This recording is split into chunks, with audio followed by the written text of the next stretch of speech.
Symphony Privet, thank you for joining us here on Featured. We hope to inspire or simply make you smile with uplifting stories across the country. Now, being a parent, it is a full-time job, and one woman in Colorado took on the position more than 100 times.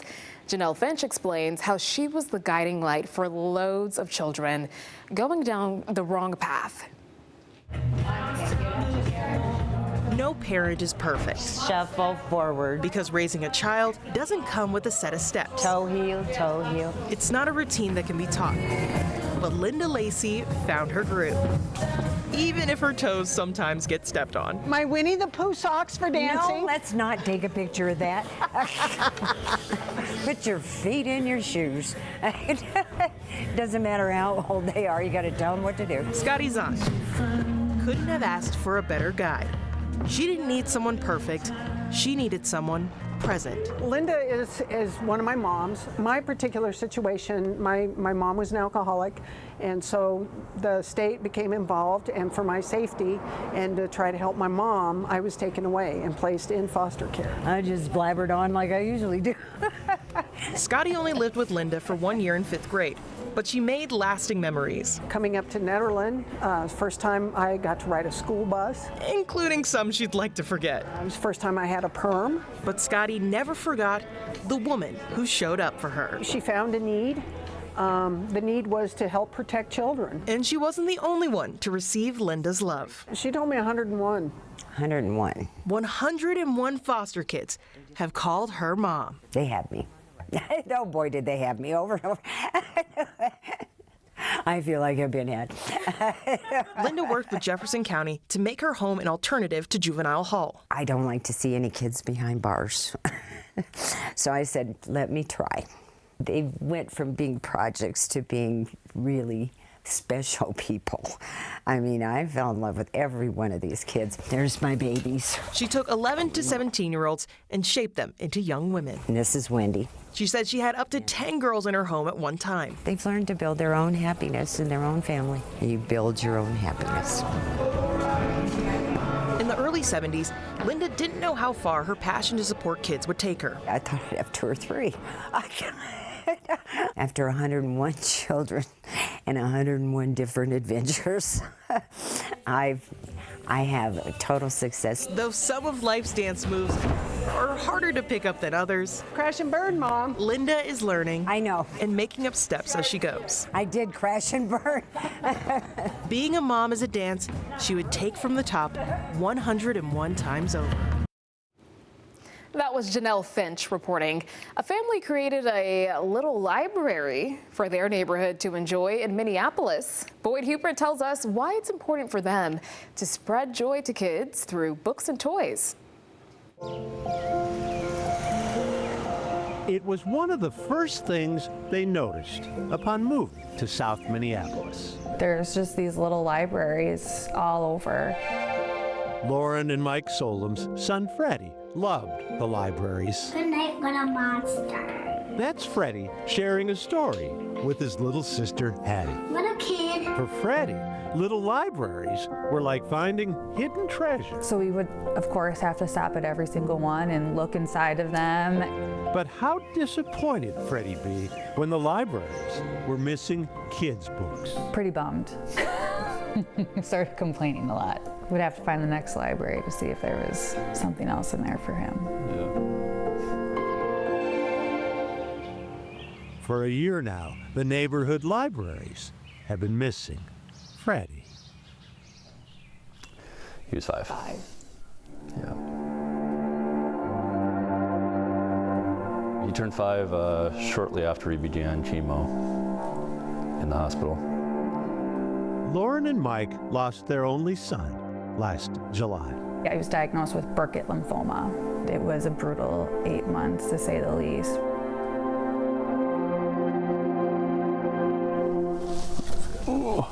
But now the boy who craved children's books. This is the house. This is the fun house. Is about to make sure his neighborhood never runs out. What do you think? We've got our first Bag of books? Here, she put the little ones up top. As much as Freddie enjoyed reading, Unicorn. he also loved sharing. Bruce the Bear books were Freddie's favorites. Sharing that will now extend to kids he didn't even know. Here, oh yeah, How to Train a Porcupine. That's how Freddie learned how to go potty.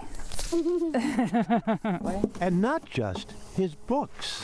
His trinkets. Freddie craved collecting, sorting, and giving away what he called his trinkets. These are trinkets. This is the Funhouse warehouse. And then she put the toys in. Freddie's Funhouse has an attic for Freddie to share his trinkets too. Just keeping that spirit going. Margaret Munson at Children's Minnesota suggested the library, then found a carpenter who volunteered to build it. You want to go up here? Recognizing the tenderness of this moment, You want to do more toys? Freddie's grandparents are giving his parents and sister space. They've spent the past year grieving the loss of a grandson. He was such a good little boy. Didn't deserve this. But Freddie more than deserves Good job, Hattie. this. Good job. And that's what I want, like what we want to keep doing, is spreading joy in his name and in his honor. A little boy, a little library, Put your hand in. and a lot of Ready? love. 1, 2, 3, Freddie! Oh, what a great way to honor the life of little Freddie. Great story by Boyd Hubert. Now, you know the 90s movie Angels in the Outfield? Well, it looks like life imitated art at a Little League game in San Diego. Eric Canart tells us about a divine moment when a 7-year-old stepped up to the plate. To succeed in baseball, as in life, You might not want to stand there. you must make adjustments, said the great Ken Griffey Jr. All right, here we go, buddy. At the young age of 7, Oh, that's nice. AJ Keys wasn't ready to hear the news, but found a way to adjust to it. I love playing. Oh, there's a high one. Behind that big smile and big swing is his dad, James. That's why I got into baseball. He taught me. A former ball player himself, James was right there for his 3 kids, coaching their teams, cheering them on. Then he got sick. James was diagnosed with stage 4 metastatic renal cancer. Tough news for James's wife, Nadine. Tough adjustment for the kids. The kids were obviously devastated. Ages 9, 7, and 5 years old, the kids just recently learned of Dad's cancer. Once Mom told me that Dad was gonna die when he had a sickness, it was the night I started crying. James was on hospice the last 5 weeks of his life. He made every game except for the last week, which was championship week, unfortunately. James passed away peacefully on the Friday before AJ's championship game. His brother in an older division was also in the big game. So how did the 2 boys who love their dad and love baseball adjust after getting such tragic news? The boys wanted to play the game for Dad. They were gonna play for Dad. There was no real question. A decision that came as no surprise to AJ's coach, David Lee. I know it's hard on the family, obviously, but I knew, he would want to show up for his dad to play that game. You knew that. He's that kind of kid. Yeah, he's that kind of kid. And not just showing up to honor his dad, AJ had bigger plans in store. First thing he said was, I'm going to hit a home run for my dad today. And AJ's up at the front and he's telling everybody, just get on base, get on base. I'm going to hit a home run for Dad. I'm going to hit a home run for Dad. We're like, he's 7, And AJ gets up there. I think he whiffs at the first 2 balls. But then came the moment. Bases loaded. AJ has 2 strikes and, yes, made an adjustment to his swing.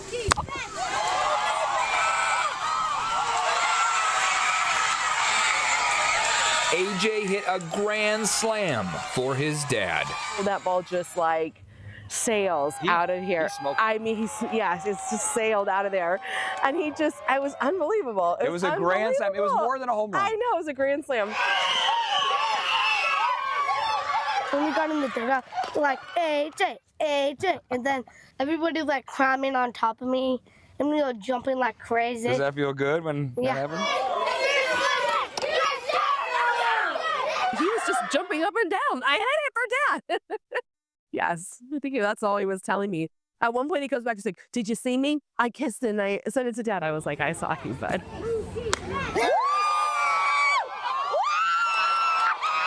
was really emotional. You could see in videos from fans in the stands, Coach Lee wiping away tears, and he wasn't alone. It was loud. We got a lot of kids, a lot of parents. You know, on the behind the fence, there were just a lot of teary eyes, because everyone knew what happened. Somebody come up to me and said, it was like there were wings, and somebody was carrying that ball over the fence, and I said, yeah, it was. AJ kept his promise and then some. He wanted to show me that last-minute adjustment he made. Step forward, yep. Barrel out front and then push the hands through. I like it. He really put all he had into that hit, didn't he? That's right. A little bit of dad behind that swing. Yeah, 100%. In that moment, rounding third, when he looked up at the sky, and he kisses his glove and he goes up to the sky just like that. One could only wonder what James was saying from above. I think he was like, oh my God, that's my boy. You think that's what he said after you hit your grand slam? Yeah. I asked AJ how he's adjusting to life now that Dad's gone. I think about what happened to him and what good stuff that he did. I had wished Dad was here to see it, but I had told the boys that Dad was going to get a front row seat. So I said, you know, Dad watched. And AJ knew that. AJ knew Dad was watching. Sorry.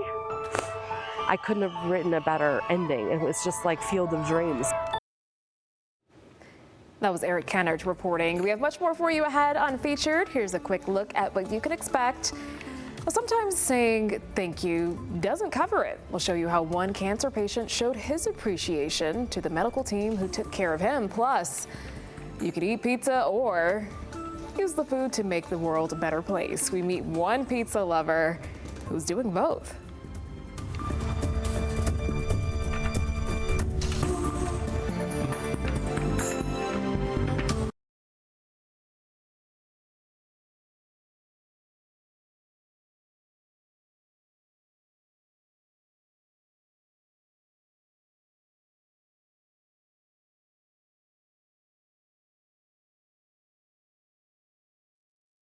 Welcome back. Doctors gave a man in Ohio months to live, but he didn't take the diagnosis as a death sentence. Lindsey Buckingham shows us how he used music therapy to get through difficult times. For 57 years, Michael Simmons says he lived a blessed life. My whole life, I never really took an aspirin. Never really got sick ever. Then in 2019, that all changed. My chest was kind of tingly, kind of thing. What started as swollen ankles led to a shocking diagnosis. I had myoplastic syndrome, which is a form of blood cancer, and they gave me 9 to 12 months to live at that point. Most people would have been devastated, but Michael's outlook surprised everyone. I'd taken Jesus in my life many years earlier. Pretty much told myself I'm not going to die from this, because I'm not done yet. Michael transferred his care to University Hospital's Seidman Cancer Center, where he met Dr. Molly Galogli. He's probably one of the most positive people I've ever met. He knew what he had to do. He sort of took it on as an assignment. He was going to do whatever he needed to do to get better. A stem cell transplant saved his life, but it also almost pushed him to his breaking point. I remember coming out of the shower and I had to lift a towel. I couldn't hold a towel up. It ain't loud. It ain't good.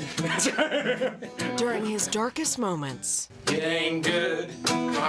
Michael found unexpected support in music therapist Sam Rogers-Melnick. We use it to help people manage their symptoms, pain, anxiety, nausea, fatigue. It's the way that you can cope with that.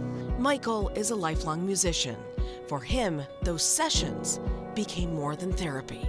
We're on a different type of level when it comes down to like music. When you can work with someone who, no matter how rough they're feeling, that can really pick you up throughout your day. We're gonna go out to the art museum.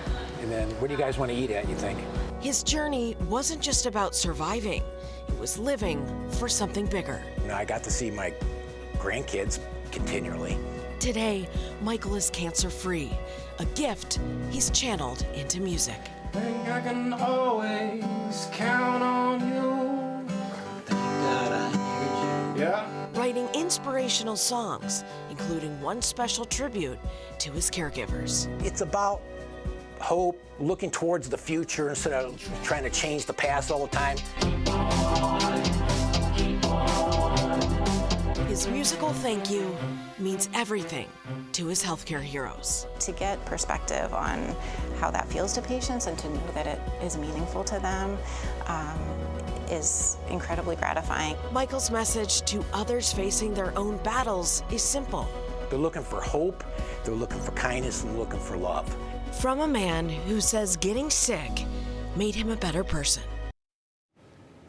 That was Lindsay Buckingham reporting.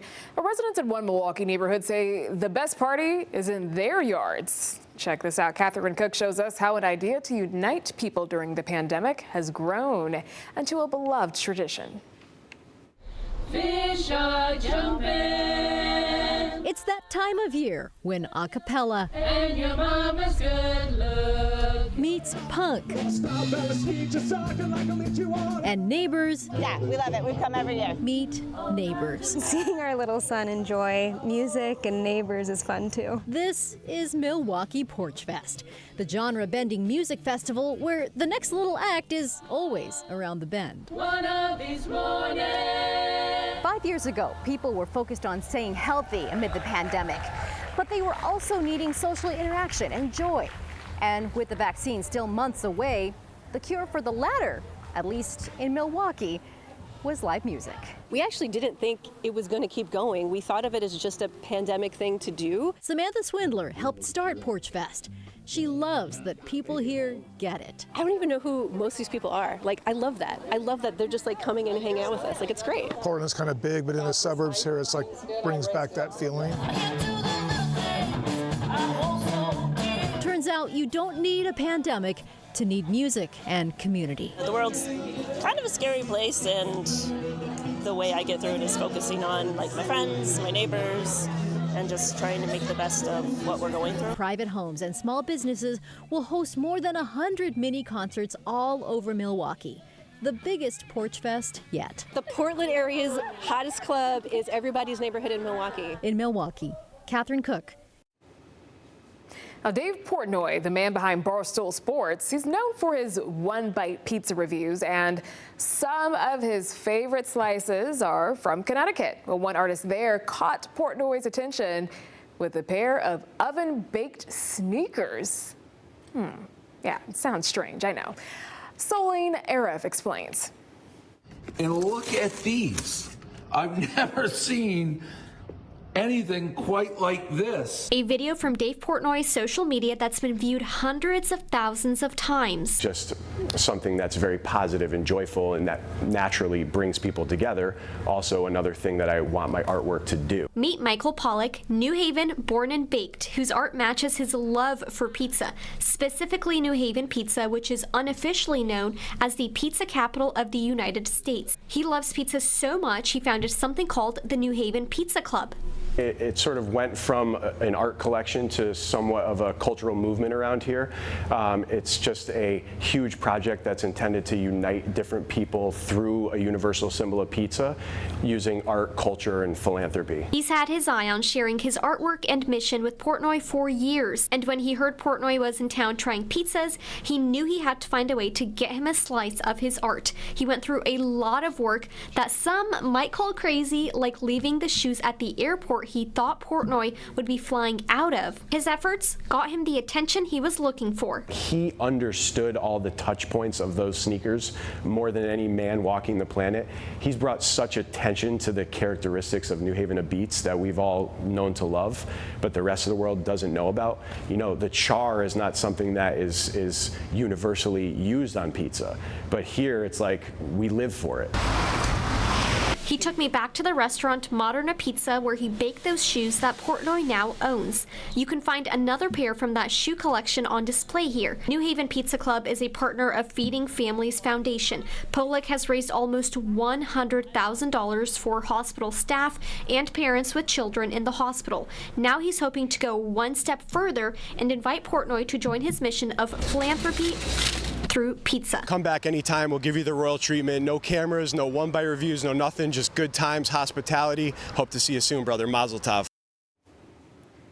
That was Celine Arif reporting. Time for a quick break, but first, let's check out what's coming up. A storybook romance.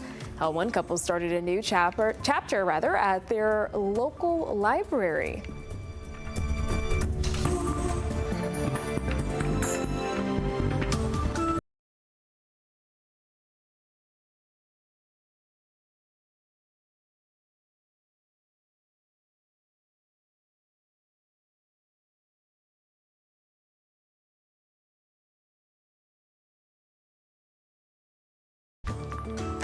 Welcome back. Let's dive into what's trending on social media now. A couple tied the knot at a rather unconventional venue in Virginia. I love this one.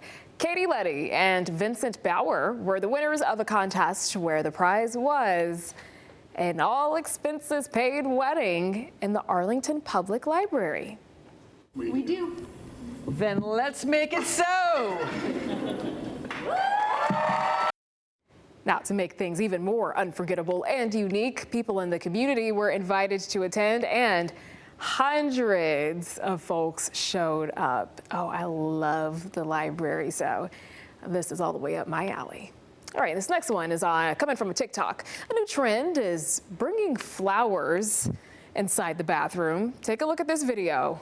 Oh my goodness. All right, so this homeowner who's been dubbed Martha Sewer went viral on social media after turning her toilet tank into a vase. Now, why would you do that? I guess people like it. More than 10,000 people got a good laugh from the unusual bathroom decor. One person nicknamed it Pouquet. While another one said, "I'm doing a taco bar in the back of mine." Ew. A few plumbers chimed in, though. They say you should not do this trend because it can cause toilets to clog. I would hate for you to get a hefty bill due to some TikTok trend. My goodness. All right, that's a wrap on trending. Here's a look at what you can expect next on Featured. A college pitcher is making a huge difference in her community with her athletic ability. We'll show you how she is changing the game of softball with her hands and her heart.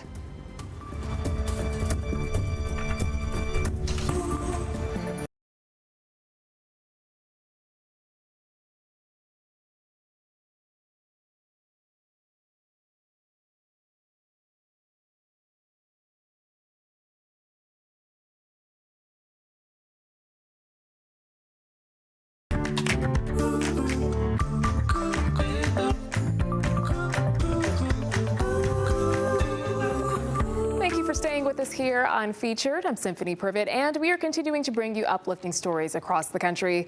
Now, don't you just love going out to eat with your friends? You know, there's a lot of talking, a lot of yapping, a lot of laughter, and an all-around good time, right? Well, there's a cafe that's using that formula to build community in Arkansas.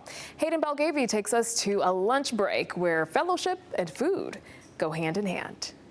I'm doing good. I'm doing good. At the Landing Cafe in North Little Rock. Enjoying that food? Oh, it's so good. Yeah. The lunch crowd is packed in. Hey, get you another hot dog. Come on. This spot serves more than hot dogs and hamburgers. They serve hope. This is the one time that they get an opportunity to have a meal with other people. This Fellowship of Food meets every Tuesday, and this plate won't cost you a penny. We're not charging anybody anything. It's donation. Every penny that we collect, it goes right back into the Landing Cafe. It's all thanks to these amazing volunteers, or missionaries, as Pastor Harold calls them. I haven't actually tasted it, but I think it's going to be pretty good. Kenneth Buddy Rogers couldn't agree more. It's a weekly thing. He's a regular with a big appetite. It's great food. And an even bigger friend group by the week. It's a wonderful thing. It really is. We met a lot of people here, and it's growing. More and more people each week. But this gathering is a little different. Burgers with balloons and sides with sunflowers as the Landing Cafe celebrates 1 year. It ended up being even more than we could have ever expected. I mean, just to have created a space where people can gather, have a really good meal, a time of fellowship. That's what we were hoping for, and that's our transition. Just in case you haven't found your way to the cafe just yet, Buddy promises to save you a seat. Actually passed out circulars and It's hard to get old folks out sometimes, but if they ever come, they'll come back. Y'all doing all right? Good to see you. That was Hayden Balgavy reporting. Now, when class is out, one restaurant in Connecticut is working double time to feed kids during a break. Jim Altman takes us to the family-owned spot to see what's cooking. Well, it's not on the menu here at the 881 Grab and Go in Hartford, but what's not on the menu is definitely all in good taste. It's lunch hour at the 881 Grab and Go in Hartford. Healthy ingredients. And for school break, what's up? They've come up with a fix. You want jerk chicken or brown stew chicken? Owner Gabe Boyd has made sure of that. And you get yourself a bottle of water, please, ladies. Gabe, who runs the restaurant with wife PJ, has gone a bit out of the box by brown bagging it. It's just been nothing but love in this community. It really is a beloved community. And as I work in two of the schools, two correct schools, I've noticed when I give out snacks that a lot of students hoard snacks. You guys want goldfish or plain chips with no school lunches and no breakfast, no lunch, and a community that could possibly need it? There's a need. We want to fulfill a need. Off New Britain Avenue, it's Caribbean food with a Philly flair. Free to any kid who comes to the counter. We offer rice and peas or white rice or jollof rice, some cabbage, some plantain, then they get the choice between chicken or something vegan. Like, this is not a money thing. This is something that you're paying with your heart and value, you know what I mean? Like, your value system have to be there, your morals have to be there. Like, it's dope. It's good for a place like this to show the community that they're here to help them. We've been blessed to be here. We've been blessed by this community. We want to be able to give back to this community. In Hartford, Connecticut, for Featured, I'm Jim Altman. Now, for one young pitcher, it was always a dream to play for a college softball program in Tennessee, but now her dreams go way beyond the field. Camille Gear tells us how one of the team's stars is now pitching with purpose. What if the biggest moments in your life had no sound? I always say it's not about the disability, it's about the ability. But sports don't need audio to make an impact. In high school, Charlie Orsini spent hours. She should have been paying attention in class, watching Tennessee, a team 10,000 miles away from home. I actually got my iPad confiscated because I would watch the World Series in class and I'd have to put my iPad in for an iPad jail, so. This faraway place would soon become home, and Orsini would soon be playing for Tennessee. But this story isn't just about softball. I started learning Australian Sign Language when I was in Australia, and it was something that I was kind of like, oh, this is kind of cool. Part of my degree, you needed to learn a language. I was enrolled in intermediate Russian, and I was like, let's not do that. She chose American Sign Language, a class requirement that became her calling.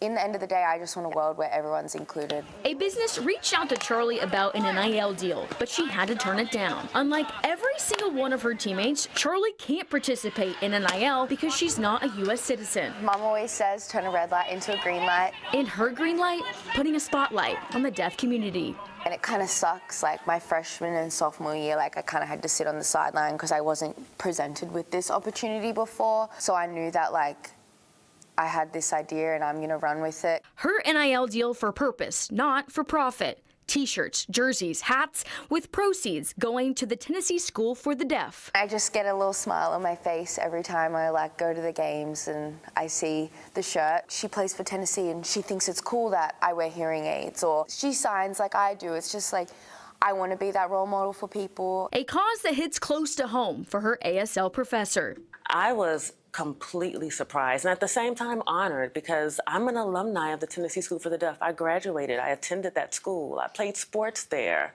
I earned a letter in 3 sports there. Charlie can't keep a penny, and that she wants to give it all to the Tennessee School for the Deaf, wow, amazing. The newest addition to Charlie's NIL collection, a jersey with a special design. My last name, but instead of it in English, it's Orsini, which is really cool because it's like, oh, what does that say? and then it gives you an opportunity to say, wow, let me teach you about it. Charlie's efforts go well beyond the softball stadium. They're reaching the next generation. Another girl named Charlie, a second grader at Tennessee School for the Deaf in Nashville. Little Charlie won Orsini's Instagram giveaway. I didn't tell her about the giveaway, so she saw the front of the shirt. She was like, oh, that's cool. Well, when I turned it around and she saw the ASL on there, she's like, wait, what? And so we talked about it. She saw that it had her school name on the inside of the jersey, and she was super excited about it, danced around our living room for a little while. Charlie lit up even brighter when she found out her new Lady Vol friend is also helping her school. I'm happy about that because teachers, principals, they need some money to get new things for the building, different food. And if that wasn't enough, because of Orsini, every Tennessee softball Instagram video and the video board at home games have subtitles, so everyone can be part of the big moments. Imagine a world where you can't hear and you go to a game and you don't know what's happening. Now, all of a sudden, one person makes a really small change and now you know what's going on. It's a first-hand experience of everything that's happening, what's going on, for deaf people to have access, the same as the hearing people in the audience do. I grew up watching UT sports. My parents have season tickets to the game. It just makes it that much more special. Any accessibility is huge. It's one less thing, one less burden that we as a family have to fight for. Charlie Orsini is changing the game with her hands and her heart. Reporting on Tennessee's campus, I'm Camille Gear. A young Colorado tennis player is gearing up to play her third major tournament at the U.S. Open, but it is not the success that's sticking with her the most. As Byron Reed tells us, it is the work that it took to get there. Run, turn, run, turn, run. There it is, Pat. Tennis is a game of patience. You'll get better. You just got to take time. Okay. For 18-year-old Sabina Chow's, it's a sport she was eager to learn 6 years ago. When I first got out here, was not good at all. You know, you just got to trust the process. Kind of like art, you know, it's ugly at first, but then at the end, it turns out really beautiful and great. Now she's a competitive junior wheelchair tennis player for the United States Tennis Association Colorado. She says she's learned perseverance pays off. You really need endurance, so I think wheelchair tennis, it is a lot harder than able-bodied, and you need a lot more patience from my point of view. Recently, she found out that she's been selected to play in this year's U.S. Open Wheelchair Championships, one of 8 tennis players from around the world to earn a spot. It's opened my world even more than I thought it would, and to be 3 in the world, never thought it would be possible, truly. Chow's is currently ranked 3rd playing singles. This will be her 4th time playing in the Open, and she's been putting in the time in Boulder, getting ready to take center court. We're excited that we'll have 8 kids from around the world coming to play, and Sabina will be one of the best. Kendall Chitamber is our club coach. He believes tournaments like this opens the door for more wheelchair athletes. I know for a fact that the opportunities for the kids who are coming today, for example, to play collegiate wheelchair tennis, now I think there are about 20 schools across the country. That just means more opportunities for more kids to come and play. For Sabina and her coach, the chance to play in New York has been worth the wait. Oh, I'm so excited. I cannot wait. Every year, it's a dream. I love it. I'm Byron Reed. Alrighty, our next stop is in Ohio, where thousands across the country came together for a 24-hour emergency drill. That's part contest, part community service. Craig Roberson takes us inside the world of ham radio. Field day. November Whiskey 8 Sierra. And that's how it started. Whiskey 1 again. In a digital world powered by satellites and smartphones, there's still a place for something a little old-fashioned. I like the challenge in ham radio. It's a little different. Here with a group of amateur radio operators proving that sometimes the best way to communicate is over the airwaves. November Whiskey 8 Sierra Field Day.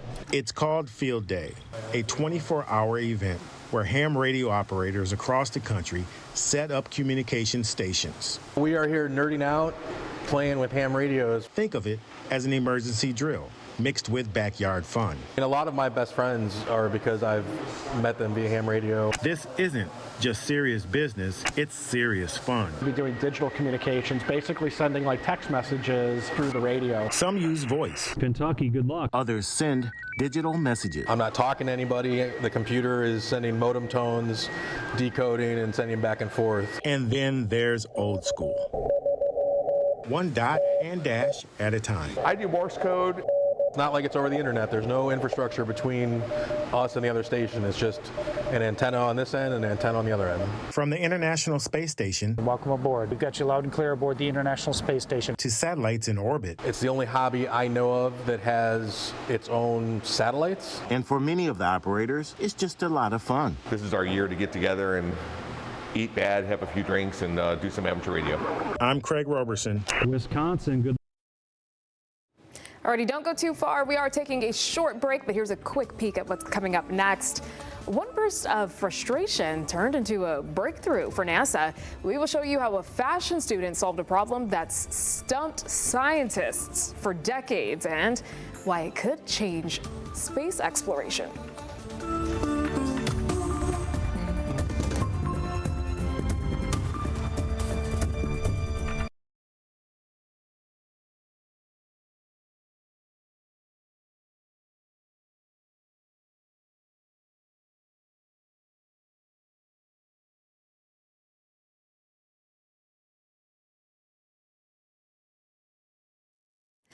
Most teenagers are looking for ways to avoid taking out the trash, but as Mike Bush shows us, a 14-year-old is now finding a way to turn garbage day into gratitude. Let's go to Missouri to meet Brandon Fazio.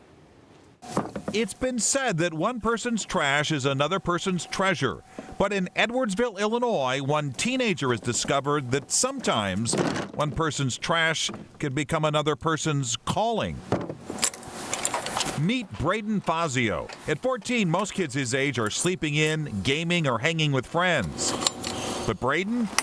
I came across this guy, and his name is on TikTok is Super Clean Bins. He cleans trash cans for a living. So for his birthday, instead of asking for the latest gaming console, Braden made an unexpected request. He said, I want a power washer. And we're like, a power washer? And he said, yeah. He was like, I want to try this business of my own. Armed with his birthday power washer, Braden began riding his bike from house to house, charging $15 to clean one trash can and $25 for two. The process involves pool chlorine, simple green, scrubbing, and pressure washing. And the grossest thing about the job? Probably the maggots. But here's where this story takes a turn. Because while Braden could simply pocket his profits, he's got bigger plans. He's reaching out to all his old teachers and coaches to do their trash cans for free. Because I feel like they've done a lot for me. They've taught me a lot of things, how to live life and stuff. So I just want to give back to them. Braden's a hard worker. He's a good teammate. How you been? Good. How are you? Kevin Mattarelli coached Braden in middle school football. He says in a world of instant gratification, Braden stands apart. For him to get out and do something positive and make a little money for himself, also, I mean that's awesome. And Braden's mom says he's an old soul, and this giving spirit isn't new. If you meet Braden and you touch his life, you're in it for the long haul. He goes back, he visits people, and he's always trying to look for ways to help people. Going forward, each week, Braden plans to surprise someone who shaped him. With a brush, a hose, and a thank you they didn't see coming. Thanks for having me today. Hey, thanks a lot. They look great. Yeah. We're very proud of him because Braden, like I said, he's an old soul and he's got a heart. He thinks about everybody before himself. That was Mike Bush reporting. Now, fashion students are sewing solutions for NASA. Sean Giggy takes us to Texas to meet a college designer who invented a new technique to protect astronauts on space missions. Fashion is how my soul speaks. She always knew a fashion management degree from TCU could take her places. But rising senior Adelaide Lovett never dreamed it would take her and liftoff of Artemis 1 to the moon. I honestly never thought that I would be in this position, but it's quite surreal if I'm honest.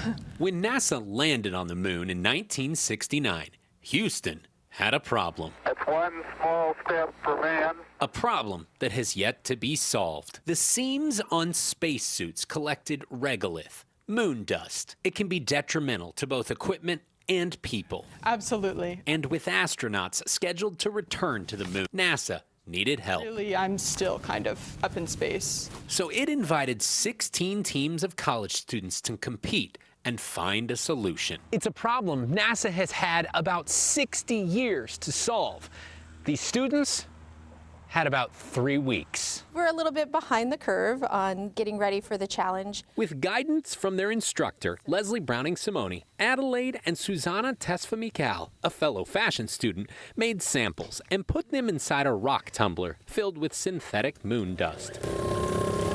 From there, chemistry students Daisy Lee and Amariz Yousafji, both behind the podium, tested the samples to see how much dust was caught in the seams. And the results weren't good. I couldn't seem to get it as I wanted it, and so, yeah, frustration took over and the mutant was created, so, yeah. Out of desperation, Adelaide inadvertently created the mutant seam. No, this did not exist before. It's more durable, more impenetrable, and highly successful. The mutant seam was awarded Best Innovation by NASA. The agency may now use the technique to design future spacesuits for the moon and even Mars. Being able to be a part of that and have something be made that helps us get there even quicker is awesome. Although not everyone is in such a hurry. Would you put that suit on and go to space? I love Earth a lot, but I would definitely trust that my suit would be safe to go into space and explore.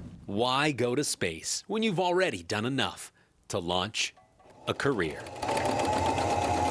In Fort Worth, I'm Sean Giggy.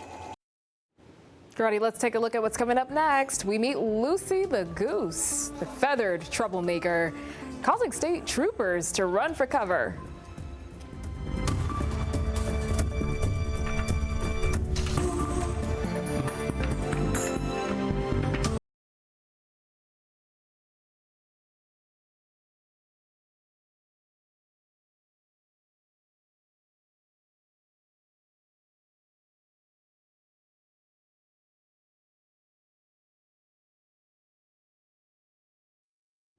Welcome back. Bravery, it is in the job description for state troopers across the country, including in Colorado, but everyone is keeping their distance from a new arrival at the state's training academy.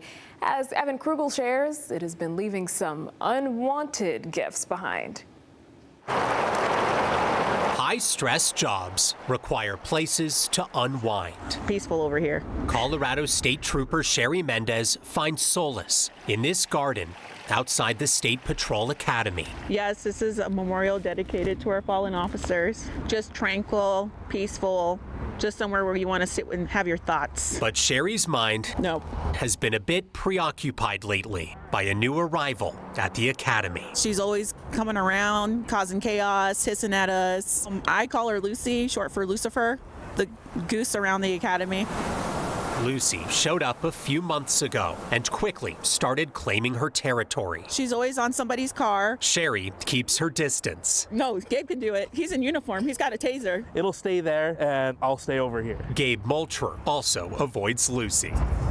There's a few times I've joked around with people in the office and I'm like, hey, the goose is on your car. And then they panic, run outside, ready to hit the alarm. So far, I haven't seen anybody walk out to her yet. But people have walked out. I'm just a victim. To presents from Lucy. She just went all crazy with it. Poop Casso over here. Her artwork piles up as she moves from roof to roof. Right now, it's been on top of this car for at least an hour and a half. Gabe says she only leaves to come down for food and water before returning to her post. Any car is pretty much fair game. It's one of those things where if it was on my car, I probably would just leave it and figure out a different way to get home. So if you get a driver like somebody dressed in a full trooper uniform, it's me.